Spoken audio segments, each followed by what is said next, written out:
मी अजय कुलकर्णी कल्याणवरून आलो आहे. मी पहिल्यांदा इन्शुरन्स आणि इन्व्हेस्टमेंट सेक्टरमध्ये होतो. तर मी सुरुवातीला म्हणजे असं एक काहीतरी प्लॅटफॉर्म आता बघत होतो की जिथे मला जास्त करून सर्व्हिस द्यावी लागणार नाही. मी माझं स्वतःचं ट्रेडिंग करून किंवा असं काहीतरी एक प्लॅटफॉर्म बघत होतो की जिथे मला माझं स्वतःचं काहीतरी वेगळं अर्निंग एक चालू होईल. लर्निंग पॉवरसारखा जो एक प्लॅटफॉर्म मला मिळाला तो खूपच फायदेशीर असा ठरला. पण नुसतं मित्रांकडून किंवा काही लोकांकडून असं ऐकलेलं होतं की याच्यातून सुद्धा एक चांगलं अर्निंग येऊ शकतं. म्हणून मग मी या प्लॅटफॉर्मला म्हणजे लर्निंगचं बेसिक पहिल्यांदा अटेंड केलं होतं.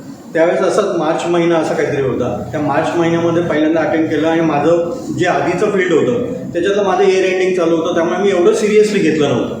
मग त्याच महिन्यात नेमकं योगायोगाने कल्याणमध्ये दुसरं बेसिक ट्रेनिंग लागलं, ते मी घेतलं. तर ते मला खूप सिरियसली वाटलं आणि त्याच्यानंतरचा येणारा माझा पॉज हा माझ्या बिझनेसमधला जो होता की एप्रिल महिन्यानंतर आमचं इन्शुरन्स किंवा इन्व्हेस्टमेंट सेक्टर हे जरा शांत असतं.